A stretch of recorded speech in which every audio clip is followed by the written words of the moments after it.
Qu'est-ce que c'est les kéchis à la différence des perles? Qu'est-ce que c'est? Il n'y a pas de nucléus. Voilà, le nucléus, ici, l'huître, elle a rejeté le nucléus, mais il y avait le greffon. Et le greffon, lui, il a travaillé.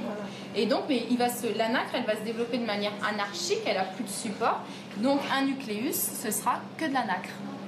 Des explications générales pour cette journée porte ouverte, mais aussi des présentations de découvertes, dont celle de la possibilité du choix des couleurs des perles.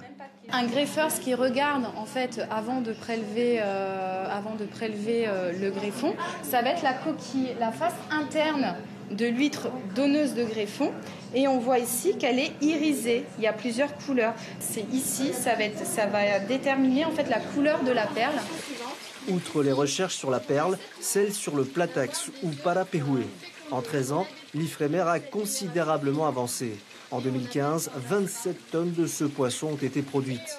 L'Institut continue de l'étudier pour connaître les conditions favorables à sa reproduction, sa croissance et sa résistance à la maladie. L'objectif, c'est vraiment d'améliorer le référentiel d'élevage qui date de quelques années déjà pour atteindre un coût de production moins élevé. Mais l'attention des visiteurs a été captée par l'atelier relatif à la pollution due au plastique. Ces particules dangereuses pour la santé que les huîtres ne différencient pas du phytoplancton sont ingérées par ces dernières, entre autres, et par l'homme au final. Il faudrait qu'ils renouvellent plus souvent les visites comme ça, pour montrer aux gens. Par exemple, il y a une chose que vous avez retenue en particulier? Les plastiques.